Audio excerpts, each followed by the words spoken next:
ஆன்மீக ஜோதி தரிசனம்.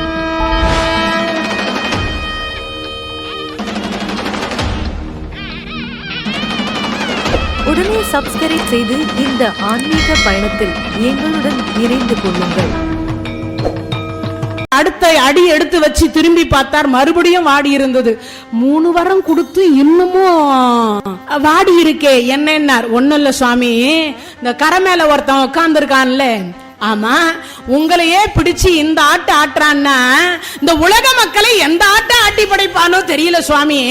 அதனால 300 அதாவது 90 நாள் இருந்து நீங்க வாசம் பண்ணீங்கல்ல, இந்த 3 மாத காலம் வாசம் செய்தீர்கள்ல, அதை ஒடிக்கிற பொழுது ஒரு நூல் வரும் அல்லவா, அந்த தாமரை தண்டனுடைய நூலை கொண்டு எவர் ஒருவர் சிவாலயத்திலேயோ அல்லது தங்கள் இல்லத்திலேயோ குறைந்த பட்சம் ஒரு 11 நாள் 21 நாள் 48 நாள் விளக்கேற்றுகிறார்களோ அவர்களுக்கு இந்த 7.5 சனி, அஷ்டமத்து சனி, அஷ்டோத்திர சனி, அப்பம்மா செய்த பாவம், தாய் தந்தையர் செய்த பாவம், முன் ஜென்மத்தில் செய்த பாவம், மூதாதையர்கள் செய்த பாவம், இது அத்தனையும் விலகி சுவாமி இன்னும் நான் முடிக்கலன்னார். தந்தேன்னு சொல்லி இப்படி கையை தூக்கலான்னு பார்த்தா சுவாமி இன்னும் நான் முடிக்கலன்றார். இவரு இந்த தாவரம் சொன்ன என்ன, ஒண்ணும் இல்ல சுவாமி, இந்த விளக்கு ஏத்துறாங்க இல்லையா, அப்படி ஏற்றியவர்களுக்கு இவ்வளவும் தந்த பிறகு இன்னும் ஒன்னையும் நீங்க தரணும் சுவாமி. என்னது? திருக்கைலாயத்தில் இடம் தரணும் சுவாமி. நமக்காக வாதாடிய ஒரு அறிவு தாவரம் தாமரை. இதெல்லாம் எவ்வளவு அற்புதமான ஒரு விளையாடல் இல்லையா, எவ்வளவு சிறப்பு பாருங்க. அப்போ அதை கேட்ட அடுத்த வினாடி கொடுத்து விட்டு திரும்பி இறைவன் அங்கிருந்து புறப்பட்டார். இப்பொழுது பூத்து குலுங்குகின்றது அந்த தாவரமாக இருக்கக்கூடிய தாமரை. அடுத்த வினாடி அங்கு போன கரை ஏறார் சிவபெருமான். அங்கு பார்த்தார் சனீஸ்வரரை. சனீஸ்வரா, இன்னுமா நீ போகலன்னார். சுவாமி வரம் கொடுத்து எங்க அப்பனுக்கு எதிர் திசையில என்ன நிக்க வச்சு நவகிரகத்துல ஒருத்தராக ஆக்கி, அது மட்டும் இல்லாம பாவ புண்ணியத்திற்கு ஏற்றார் போல பலனையும் கொடுக்க வச்சு ஈஸ்வர பட்டத்தை கொடுத்த உங்களுக்கு நன்றி சொல்லிட்டு போக வேண்டாமா? அது மட்டும் இல்ல, இந்த 90 நாள் நீங்க இருந்தீங்கல்ல, நீதான் என்ன தொடவே இல்லையே, என்னை தான் நீ பிடிக்கவே இல்லையா? யார் சொன்னது சுவாமி? ஒரே ஒரு அறிவு படைத்த தாவரத்தினுடைய இடைப்பட்ட பகுதியில் கொண்டு போய் உங்களை மனைவியை பார்க்காம, குழந்தைகளை பார்க்காம, ஊரை பார்க்காம, உலகத்தை பார்க்காம, 33 கோடி தேவர்கள் உங்களை வணங்காம, எங்கு சிவபெருமான் காணவில்லை, எங்கு சிவபெருமான் காணவில்லை என்று 90 நாளாக உலக மக்கள் அனைவரும் பேப்பர்ல இருந்து டிவியில இருந்து அனைவரும் எங்க போட்டு வலை போட்டு தேடிக்கொண்டு இருக்க, நீங்க ஒரு அறிவு படைத்த தாவரத்தின் இடைப்பட்ட பகுதியில், தாமரை தண்டுக்கு இடைப்பட்ட பகுதியில வாசம் செய்ய வைத்திருக்கிறேனே, அதுதான் சுவாமி நான் உங்களை பிடித்த காலம் என்ற. இறைவன் தெரியாமலேயா போய் அங்க நின்னார்? இல்லைங்க, தெரிஞ்சே நின்னார். ஏன் தெரியுமா? நான் கொடுத்த வரத்தை நானே மதிக்காவிட்டால் நாளைய தினத்தில் உலக மக்கள் எப்படி மதிப்பார்கள் என்கின்ற காரணத்தினால், தான் துன்பப்பட்டாலும் பரவாயில்லை என்கின்ற காரணத்தினால் கருணையே வடிவான சிவபெருமான் 90 நாள் போய் அந்த தாமரை தண்டுக்கு இடைப்பட்ட பகுதியில் போய் வாசம் செய்தார். மகாலட்சுமியுடைய கடாட்சம், சரஸ்வதியினுடைய கடாட்சம், 7.5 சனியில் இருந்து விடுபட வேண்டும் என்று நினைக்கக்கூடியவர்கள், திருக்கைலாய பதவி கிடைக்க வேண்டும் என்று நினைக்கக்கூடியவர்கள் குறைஞ்சபட்சம் ஒரு 48 நாள் ஏதாவது ஒரு சிவாலயத்தில், இல்லன்னா உங்க இல்லங்களில் கூட முழுசா அதை திரி போட்டு ஏத்தணும்னு அவசியம் கிடையாது. நீங்க போடக்கூடிய திரியில் ஒரே ஒரு நூல், தாமரை தண்டனுடைய நூல் இருக்கு பாருங்க, ஒரு நூல், அதுல ஒரு இலை சேர்த்துக்கலாம். என்ன, கிட்டத்தட்ட ஒரு 20 தாமரை தண்டு உடைச்சிங்கன்னா தான் ஒரு திரி ஆகும். அதுல மெல்லிய நூல் இலை மாதிரி வரும். அதனால முழுசா போடணும்னா நம்மால போட முடியாது. ஆனா ஒரே ஒரு நூல் சேர்த்து கொள்ளலாம். அதே போல இன்னொன்றுக்கு அந்த பாக்கியம் இருக்கு. வாழை தண்டனுடைய நாருக்கு அந்த பாக்கியம் இருக்கு, வெள்ளருக்கனுடைய நாருக்கும் அந்த பாக்கியம் இருக்கு. இது 3க்கும் சிறப்பு என்று சொல்லக்கூடியது உண்டு. வாழை தண்டு நார் போட்டீங்கன்னா குழந்தை பாக்கியம் இல்லாதவர்களுக்கு குழந்தை பாக்கியம் கிடைக்கும். வாழையடி வாழையாக சந்ததி வளரும் என்பது ஐதீகம். இப்ப இந்த 3 சரஸ்வதி கடாட்சம், மகாலட்சுமி கடாட்சம், சனீஸ்வரனுடைய துன்பம், நமக்கு சனி பிடிச்சா நமக்கு துன்பம் அதிகமா வராம இருக்கிறதுக்கு இந்த தாமரை தண்டனுடைய நூலை பயன்படுத்தலாம். வெள்ளருக்க நார் என்று சொல்லக்கூடியது பயன்படுத்தீங்கன்னா விநாயக பெருமானை வணங்கிய பாக்கியமோ, இந்த பில்லி சூனியம் என்று சொல்லக்கூடியதையும், ஏதாவது மூதாதையர்கள் செய்திருக்கக்கூடிய கர்ம வினை என்று சொல்லக்கூடியதையும், சிவன் சொத்து என்று சொல்லக்கூடியதை நாம் அனுபவித்ததனால் அதனால வரக்கூடிய பாவ வினைகள் எல்லாம் இந்த வெள்ளருக்க நாரினாலே நமக்கு தீர்ந்துவிடும் என்பது ஐதீகம். இத்தனையும் நடந்த இடம் காசியம் பதி. இத்தனையும் நடந்த ஒரு இடம்தான் காசியம் பதி. கங்கையினுடைய சிறப்பு, இந்த காசிக்கே இவ்வளவு சிறப்பு சொன்னா மற்ற தலத்துக்கெல்லாம் எவ்வளவு சிறப்பு சொல்லணும்னு தெரியும். ஏன் இத காசியை மட்டும் அவ்வளவு அழுத்தம் திருத்தமா சொல்றோம்னா, ஒரு முறையாவது காசியம் பதிக்கு என்ன கேட்டீங்கன்னா, மற்ற மதத்தினர் எப்படி மெதினா மெக்காவுக்கு போறாங்களோ, ஜெருசலத்திற்கு போகிறார்களோ, அதுபோல இந்துக்களாக இருக்கக்கூடிய அனைவரும் நாம் அனைவரும் என்ன பண்ணோம், ஒரு முறையாவது காசியையும் ராமேஸ்வரத்தையும் தரிசனம் செய்ய வேண்டும் என்பது நாமும் ஒரு நியதியாக எடுத்துக்கொள்ள வேண்டும் என்பதற்காக தான் இந்த தலத்தினுடைய சிறப்புகள் அத்தனையும் என்னென்ன இருக்கோ ஒண்ணு விடாம நம்ம பட்டியலிட்டு சொல்லிக் கொண்டு வருவதனுடைய ஒரு காரணம். அடுத்தது கங்கையினுடைய பெருமை என்று சொல்லக்கூடியது. சிவபெருமானும் பார்வதி அம்மையாரும் திருக்கைலாயத்துல பக்கத்துல உட்கார்ந்து இருக்காங்க, பக்கம் பக்கம் உட்கார்ந்து இருக்காங்க. அப்படி உட்கார்ந்து இருக்கிற பொழுது கங்கையினுடைய பெருமையை பற்றி நாரத மகரிஷி அங்க சொல்லிக் கொண்டு இருக்கிறார். சொன்ன உடனே பார்வதி அம்மையாருக்கு ஒரு சில கேள்வி மனசுல, நம்ம விட அவ சிறந்தவ போலுது. இந்த பெண்களுக்கே இருக்கிற ஒரு தாழ்வு மனப்பான்மை இருக்குல்ல, நம்ம விட யாராவது கொஞ்சம் அழகா இருந்துட்டா கொஞ்சம் பொறாமையா இருக்கும். நம்மளை விட நம்ம முடிய விட அவங்களுக்கு கொஞ்சம் அதிகமா இருந்துச்சுன்னா என்னை விட அவளுக்கு கொஞ்சம் அழகா இருக்கும். எல்லாருக்குமே அந்த குணங்கள் இருக்கு இல்லையா, அதுக்கு விதிவிலக்கு அப்படின்னு சொல்ல முடியும். அம்பாளுக்கு அந்த குணம் இல்லை, இருந்தாலும் மனசுக்குள்ள ஒரு சந்தேகம், சுவாமி இந்த கங்கைக்கு என்ன பெருமை? என்ன பார்வதி இப்படி கேட்டுட்ட, கங்கைக்கு என்ன பெருமைன்னு வேற கேக்குற? கங்கைக்கு என்ன பெருமை இல்லை? இல்ல சுவாமி, எல்லாரும் சொல்றாங்க, கேள்விப்பட்டிருக்கேன், அந்த கங்கையில மூழ்கி எழுந்தால் பாவங்கள் அனைத்தும் விலகும், அதெல்லாம் நான் கேள்விப்பட்டிருக்கேன். ஆனா ஒரு சந்தேகம் சுவாமி. என்ன சந்தேகம்? உண்மையாகவே அந்த கங்கையில குளிச்சா பாவம் போயிடுமா சுவாமி? அப்படி ஒரு சந்தேகம். யாருக்கு? அம்பாளுக்கு.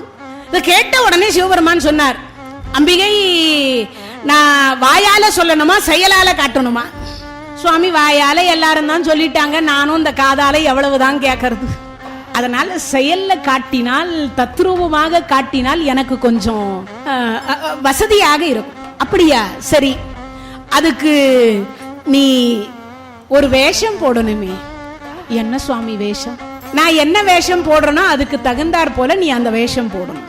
சுவாமி நீங்க என்ன வேஷம் போடுவீங்க? அந்த அம்மா நினைச்சா எப்படியும் 1 லட்சம் ரூபாய் பட்டுப்புடவை கட்டிட்டு, ஒரு 40 கிலோ தங்கத்தை எடுத்து மாட்டிட்டு பூட்டிட்டு, அந்த மீனாட்சி சுந்தரேஸ்வரர் போல புறப்படுவார் போல இருக்கேன்னு இந்த அம்மா நினைச்சுட்டு இருக்கா. உச்சந்தலையிலிருந்து உள்ளங்கால் வரைக்கும் ஒயிட் அண்ட் ஒயிட்.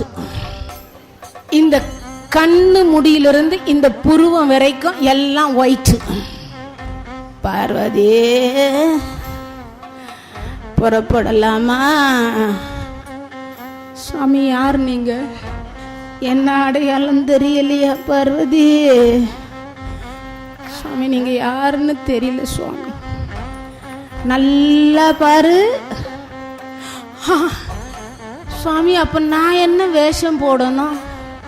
இந்த கிழவனுக்கு ஏத்த மாதிரி கிழவி வேஷம் தான் போடணும். இந்த கிழவனுக்கு ஏற்ற மாதிரி என்ன வேஷம்? கிழவி வேஷம் தான் போடணும். உடனே என்ன பண்ண அந்த அம்மா, இந்த 1 லட்சம் ரூபாய் பட்டு புடவை இன்னைக்கும் கட்ட முடியாது போலுகுது. இந்த 1 லட்சம் ரூபாய் பட்டு புடவை இன்னைக்கு வரைக்கும் கட்ட முடியாது போல இருக்குன்னு அந்த அம்மா எடுத்து வச்சுட்டு கிழவி வேஷத்தை போட்டுக்கொண்டு புறப்பட்டாங்க. சுவாமி எங்க போறோம்? அதான் சொன்னியே கங்கையினுடைய பெருமை என்னன்னு காட்டணும்னு சொன்ன இல்லையா, திருவிளையாடல் ஆரம்பம், வா போகலான்னார். 2 பேரும் வந்தாங்க. சுவாமி நான் இப்ப என்ன செய்யணும்? ஒன்னும் இல்ல, நான் சொல்ற மாதிரி சொல்லுன்னார். என்னது? இந்த அம்மாவுக்கு அது வரைக்கும் தெரியாது, ஏன்னா இல்லைன்னா கைலாயத்துல இருந்து இந்த அம்மா புறப்பட்டு இருக்க மாட்டா. அதனால வா கங்கைக்கு போகலாம், காசிக்கு போகலான்னு அழைச்சிட்டு வந்துட்டார். வந்தவர் கங்கையினுடைய படித்துறையில உட்கார்ந்துட்டார். எல்லாம் வந்து ஆயிரக்கணக்கான பேர் உட்கார்ந்து உட்கார்ந்து உட்கார்ந்து உட்கார்ந்து குளிச்சுட்டு இருக்கிறாங்க.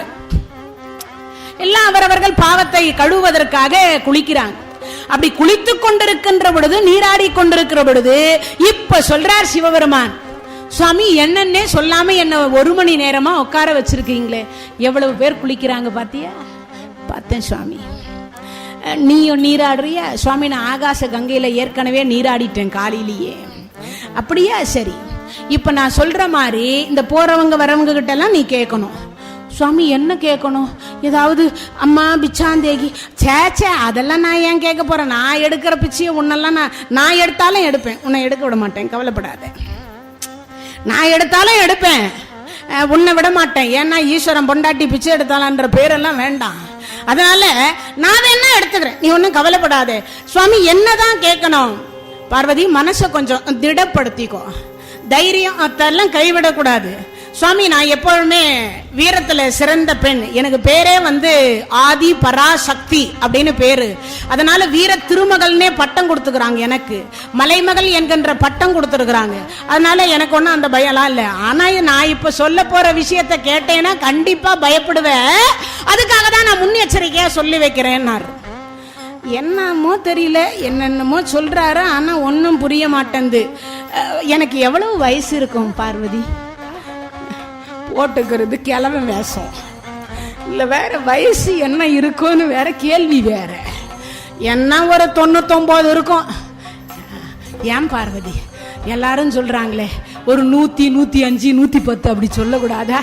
99ஓடவே நிறுத்திட்டியே. இது என்ன சுவாமி 99 இருக்கட்டும் சுவாமி, 29 நல்லா இருக்குது, ராசியான நம்பரு. அப்படியா? சரி, உனக்கு என்ன இருக்கும்?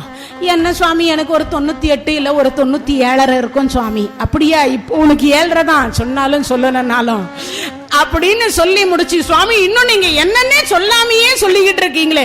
ஒன்னும் இல்ல, இதை குளித்து விட்டு நீராடி விட்டு செல்லுகிறார்கள் அல்லவா, கரையேறுகிறார்கள் அல்லவா, அவர்களிடத்தில் இப்ப நான் இப்படி படுத்துப்பேன், நான் கீழே படுத்துப்பேன், என் உயிர் ஊசலாடி கொண்டிருக்கும். சிவ சிவா சுவாமி இதுக்காகவா என்ன கூட்டிட்டு வந்தீங்க? இப்படின்னு சொல்லி இருந்தீங்கன்னா நான் அங்கிருந்து வந்தே இருக்க மாட்டேன். அது இப்படின்னு நான் சொல்லாம கூப்பிட்டதுனாலதான் நீங்க வந்த, அது எனக்கு தெரியும். ஆனால் இப்ப நீ கேட்டலையா கங்கையினுடைய பெருமை என்ன என்று எனக்கு திருவிளையாடல் மூலியமாக காட்டி அருளுங்கள் என்ப அல்லவா, அதனால் இப்பொழுது நான் காட்டி அருளுகின்றேன். உடனே சொன்னார், அப்படியே பின்வாங்க கூடாதுன்னு நான் முன்னாடியே சொல்லிட்டேன். வாங்க மாட்டேன் சுவாமி. என்ன சுவாமி சொல்லணும்? ஒண்ணும் இல்ல, அவங்க கிட்ட இப்படி உன் மடியை ஏந்தி கொண்டு, ஐயா நீங்க கோடி பாவம் செய்திருந்தாலும் கூட இந்த கங்கையில் அந்த கோடி பாவம் மூழ்கி எழுந்த உடனே தீர்ந்துவிடும்.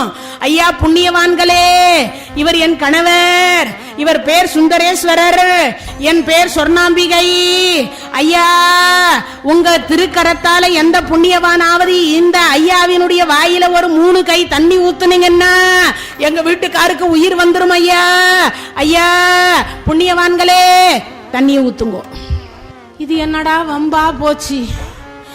ஏற்கனவே பண்ண பாவம் எல்லாம் போகணும்னு தான் அந்த கங்கையில நீராடிட்டு கரையேறி கொண்டு இருக்கிறோம். இந்த தண்ணியை எடுத்து ஊத்துற நேரம் பார்த்து இந்த கிடம் கைலாய பதவியை அடைஞ்சிருச்சுன்னா அந்த பாவத்துக்கு வேற நான் எந்த கங்கையில போய் மூழ்குறது? ஒரே ஒருவர் கூட அந்த தண்ணியை எடுத்து ஊத்தல. இப்போ அம்பாள் வெற்றி பெற்றதா நினைப்பாளா? மனசுக்குள்ள பக்கு பக்குன்னு இருக்குமா? இந்த இருதலை கொள்ளி எலும்புன்னு ஒரு இருக்குல்ல, ஒரு மூங்கில், அந்த மூங்கிலுக்கு சென்டர்ல ஒரு கட்டெரும்பு இருக்கு. இந்த பக்கமும் தீ பிடிச்சிருச்சு, இந்த பக்கமும் தீ பிடிச்சிருச்சு. இப்ப எந்த பக்கம் அந்த எறும்பு வந்தாலும் அந்த எறும்புக்கு கைலாய பதவி நிச்சயம். இப்ப அந்த நிலையில நிக்கிறார். வெற்றி பெற்று விட்டேன்னு சொன்னா இறைவன் என்ன ஆவாருன்னு தெரியாது. ஆனா இறைவன் இல்லைன்னா நமக்கு இங்க வைக்கிறதும் கிடையாது, இங்க சூடிக்கிறதும் கிடையாது.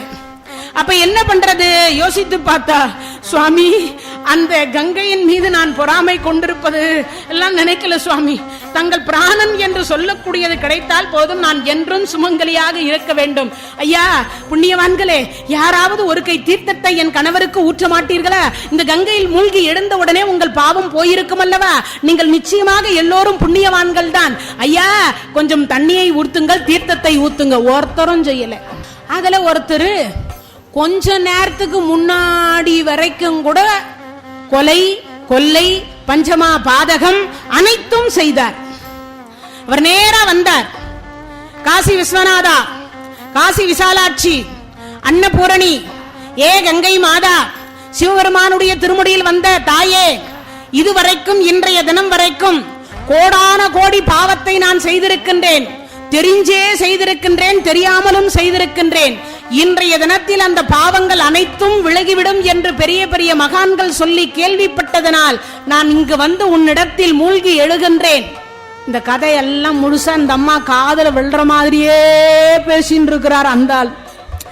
சரி, இதெல்லாம் கேட்டு உட்கார்ந்துட்டு இருக்கிறான். அந்த அம்மாவை யாராவது ஒரு கை தண்ணி ஊத்துமா? இவர் வேற நடிக்கிறாரா அப்படி ஒரு நடிப்பு. இப்பவோ அப்பவோன்னு இருக்கிறவங்க கூட அந்த மாதிரி நடிப்பாங்களான்னு தெரியல. அப்படி இவர் நடிக்கிறார்.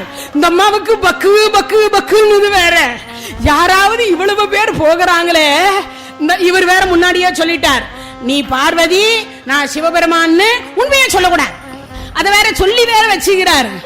என்ன பண்றதுன்னு இந்த அம்மாவுக்கு ஒன்னும் புரியல, உண்மையும் சொல்ல முடியல. சரி, கேட்ட பொழுது இவர் சொல்லிக் கொண்டே உட்கார்ந்து இருக்கிறவர் நேரா போனார். ஏ கங்கை மாதா, நான் உன்னிடத்தில் 3 முறை மூழ்கி எழுகின்றேன்.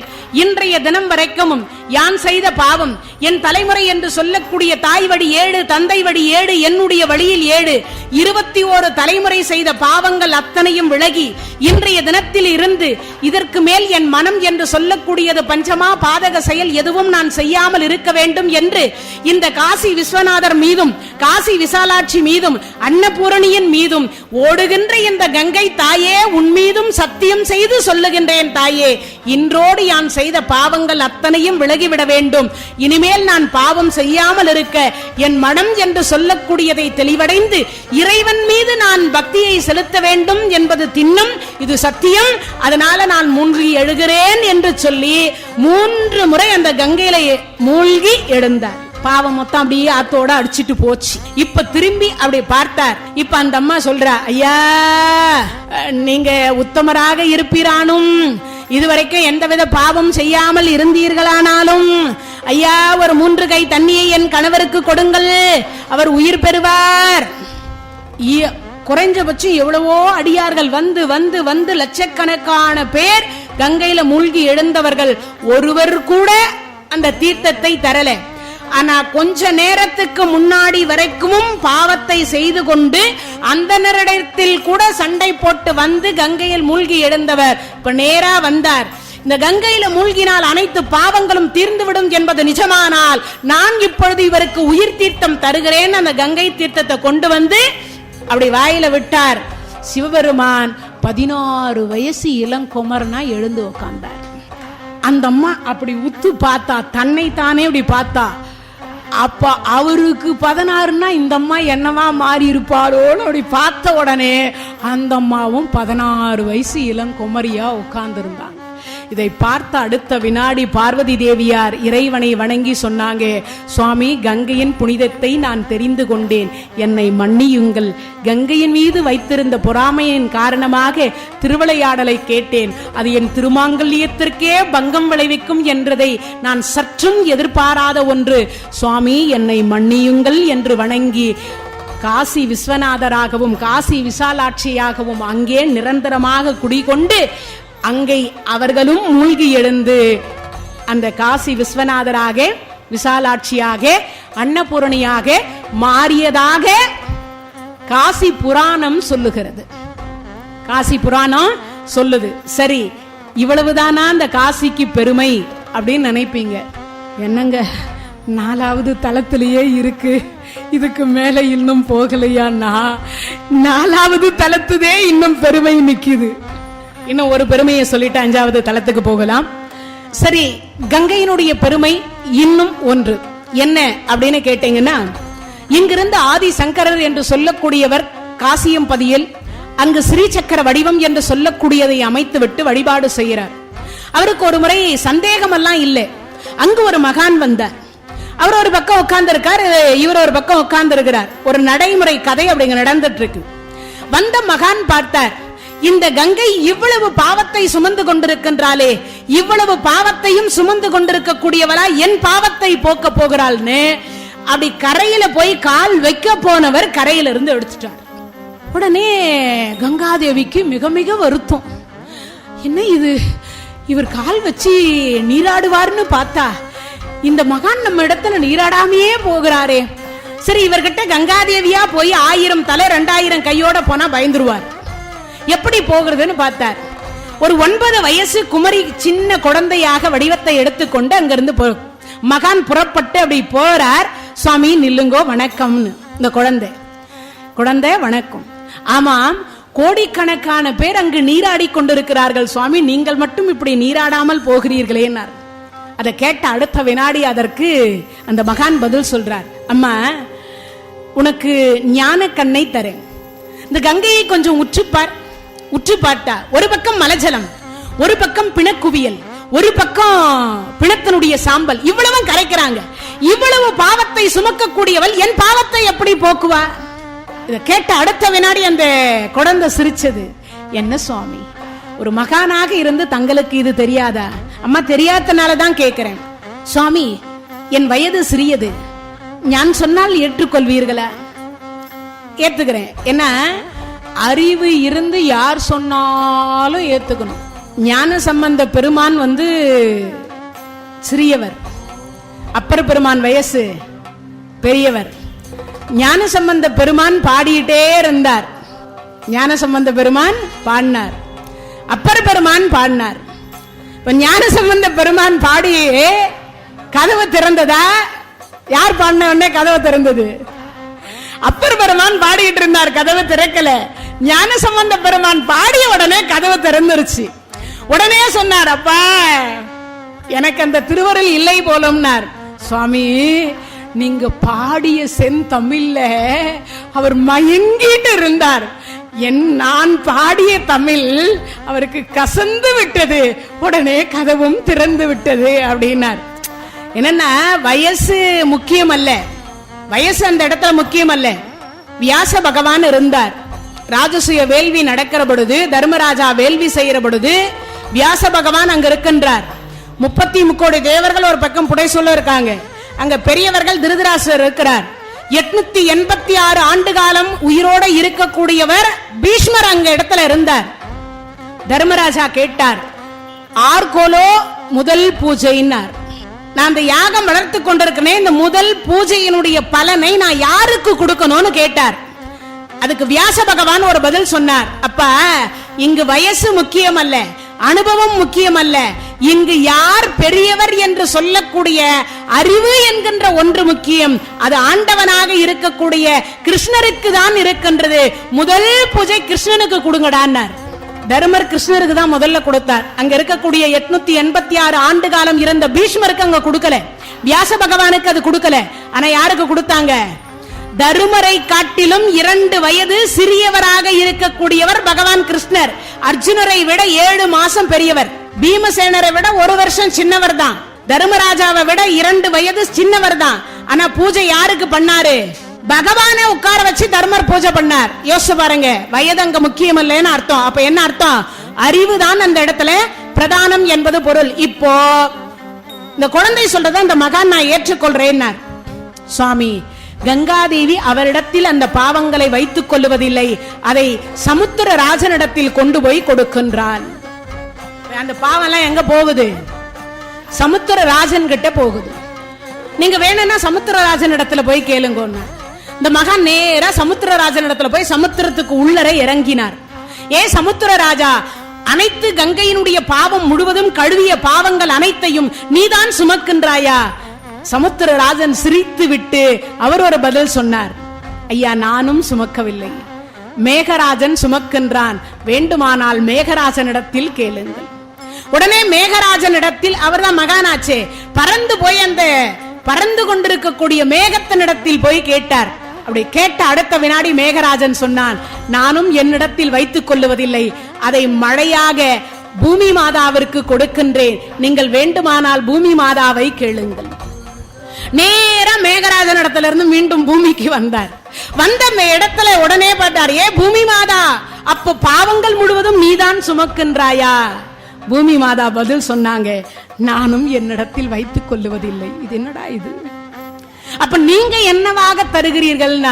நான் செடியாக, கொடியாக, மனிதர்கள் உண்ணக்கூடிய அனைத்து ஜீவன்களும் உண்ணக்கூடிய உணவாக நான் அந்த மழையின் மூலியமாகத்தான் அவர்களுக்கு உணவு என்று சொல்லக்கூடிய பொருளை தருகின்றேன். இப்போ இதுல இருந்து உங்களுக்கு ஏதாவது புரிஞ்சதா? மகானுக்கே புரியல, எங்களுக்கு எங்கிருந்து புரிகிறது?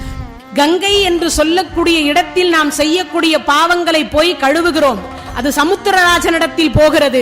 சமுத்திரராஜனிடத்தில் இருந்து நேரடியாக மேகராஜனிடத்தில் போகிறது. மேகராஜனிடத்தில் இருந்து பூமி மாதாவுக்கு வருகிறது. பூமி மாதா இடத்திலிருந்து மீண்டும் எங்க வருது? நமக்கே வந்து கொண்டிருக்கின்றது. இது சுழன்று கொண்டே இருக்குது. இப்போ மீண்டும் இவர் காசிக்கு போய் கங்கை கிட்ட போய் அம்மா குழந்தாயினர், ஏம்மா இப்படியே சுத்தி சுத்தி விடுறதுக்கு பேர் தான் இந்த அம்மாவுக்கு பேரு கங்கை, பாவம் போக்கக்கூடியவளா? இல்லை சுவாமி, நீங்க முழுசா கேட்கறதுக்கு முன்னாடியே பறந்துட்டீங்க சமுத்திரராஜனிடத்தில். அதனால இப்ப அந்த முழு கதையை சொல்லுகிறேன், கேளுங்கள். என்னம்மா? அரிது அரிது மானிடராய் பிறத்தல் அரிது, கூன் குருடு செவிடு பேடு நீங்கி பிறந்திருக்கக்கூடிய அனைத்து ஆணோ பெண்ணோ வாழ்க்கையில் எந்த ஒரு பாவமும் செய்யாமல் யாருக்கும் பரோபகாரம் இதம் சரீரம், கீதையில பகவான் சொல்றார். இதுக்கு அர்த்தம் யாருக்காவது தெரியுமா? பரோபகாரம் இதம் சரீரம். முடிஞ்சா 4 பேருக்கு உதவி செய், இல்லன்னா 4 பேருக்கு தீங்கு செய்யாதே. இந்த 4 பேர் யார் யாருன்னு தெரியுமா? மாதா பிதா குரு தெய்வம். முடிஞ்சா 4 பேரை சேர்த்து வச்சுக்கோ. ஏன்? நம்மளை பின்னாடி சுமக்கிறதுக்கு 4 பேர் வேணும். அதுக்கப்புறம் இந்த 4 பேரை சேர்த்து வச்சுக்கிறதோட மட்டும் இல்ல, மாதா பிதா குரு தெய்வம், இந்த 4 பேருக்கு எக்காலத்திலும் எந்த காலத்திலும் தீங்கு செய்யவே செய்யாதே. இன்னொன்று, இந்த சரீரத்தினால் முடிந்த வரைக்கும் 4 பேருக்கு நன்மையை செய். யாருக்கு? பெத்த தாய் உயிர் உள்ளளவும் அவளுக்கு இருக்க இடம் கொடுத்து, உண்ண உணவு கொடுத்து, உடுக்கை உடை கொடுத்து, அவள் இறந்த பிறகு செய்ய வேண்டிய ஈமக்கிரியை செய்யக்கூடிய அந்த புண்ணியத்தை எவன் செய்கிறானோ அவன் மகான். தாய் தந்தை 2 பேருக்கும் குருவை என்றைய தினத்திலும் போற்றுகிறாரோ அவர் ஒரு மகான்.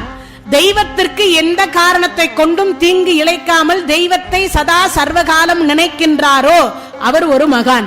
இப்போ இதெல்லாம் சொல்லி முடிச்சு அடுத்த வினாடி அந்த குழந்தை சொன்னது, இப்படி எவர் ஒருவர் பரோபகாரம் இதம் சரீரம், இந்த சரீரத்தினால் தீங்கு செய்யாமல் பாவம் செய்யாமல் விருப்பு வெறுப்பு அற்று எவர் ஒருவர் வாழ்கிறாரோ அவர் ஒரே ஒரு முறை இந்த கங்கையில் நீராடினார். ஆனால் அதற்கு முன்னதாக எத்தனை கோடி பேர் அந்த கங்கையில் நீராடி இருந்தாலும் கூட ஒரு மகான் குளித்தால் அத்தனை கோடி பாவமும் கங்கையும் சேர்த்து புனிதமடையக்கூடிய ஒரே ஒரு பாக்கியம் மகான்களுக்கு உண்டு என்று அந்த குழந்தை சொன்னது. அடுத்த வினாடி, அம்மா இந்த கதையை எதற்காக என்னிடத்தில் சொன்ன?